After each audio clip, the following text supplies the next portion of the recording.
right, a bit of breaking news happening here in Florida. Marco Rubio campaign canvasser is now recovering. He was attacked while he was out near Miami, and there's some photos here pretty disturbing of what comes in. Apparently it happened last night. Marco Rubio says this volunteer, as you can see here, is injured. Multiple injuries. Rubio saying he will need facial reconstruction surgery. Apparently, John, he was out in a neighborhood in Hialeah wearing a Rubio shirt, a DeSantis hat, and someone came up to him and said, "You have no business being here." So obviously just the escalation and the tone of what's happening in our country as we look at this young volunteer here who obviously is now going to have substantial injuries and suffering today. You can look at the pictures here and see obviously looks like blood pouring out of his eyes. You feel for this guy. You know, no canvasser campaign volunteer should be subjected to this type of violence, regardless of what party they're in, Democrat, Republican, Independent, or otherwise.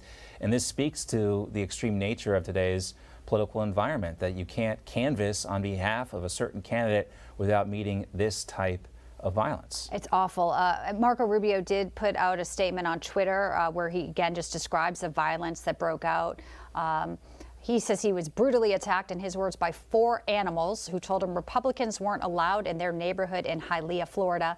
Again, internal bleeding, according to Rubio. Broken jaw, will need facial reconstructive surgery.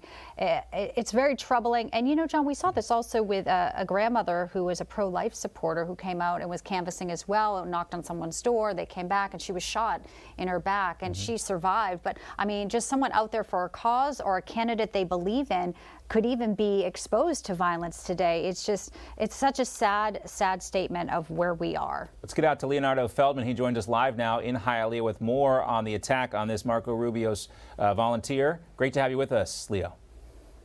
John, Bianca, that's right. Well, we have more information regarding what happened in Hialeah last night, and here with us is Sergeant Jose Torres. If you can tell our viewers exactly what happened, if you can move a little bit closer, a little bit closer. Okay, thank you so much again for being here with us. What happened last night? Well, the 27-year-old victim was walking down the sidewalk just handing out flyers, which is part of his task. And as he was handing out these flyers, he was approached and confronted by the subject, Mr. Lopez. He's 22 years old and says, "Hey, you can't pass out these flyers here in this block, not under my watch."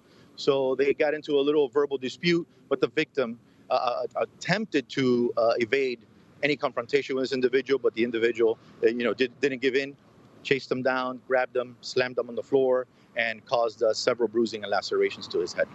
And we saw that Florida Senator Marco Rubio tweeted that apparently 4 people were involved. Is that correct?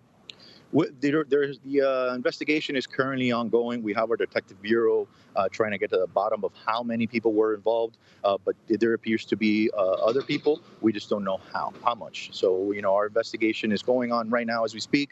Our Major Crimes Detective Bureau is handling it. So, I'll have more information as it comes up. And do you know if this was politically motivated? I mean, today is the first day for early voting here in Florida, and this happens just the night before.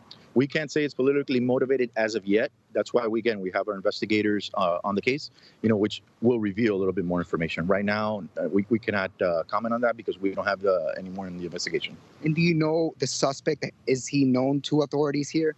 Right now, we have one person in custody who has been arrested yesterday on the initial incident, which was Javier Lopez.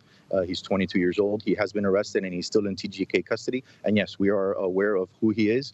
He has a long history, and actually he was on a felony bond. And so that has been violated, so he's currently in custody on those charges as well. And can you elaborate on the charges or the felony that he committed in the past? He has a burglary charge and several other grand theft incidents. And can you tell me a little bit about the campaign, Rubio's campaign? Have you guys been in touch with them? And what do you think, as a police person here, police official in Hialeah? Is this something that's rare for the city? We would handle this investigation like we would do any other. Just because, there's somebody involved politically, we're not going to do anything different.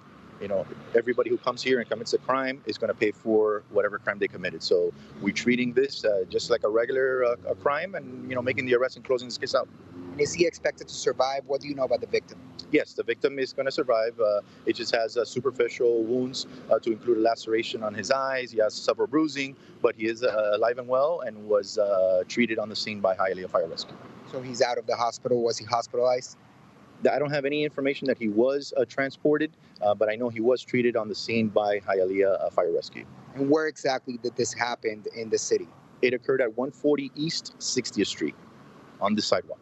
Okay, perfect. Thank you so much, Sergeant, and let us know if there's any new information. So there you heard it, the Sergeant of the city of Hialeah with the latest details about this horrific attack on a canvasser of the Marco Rubio campaign. Back to you.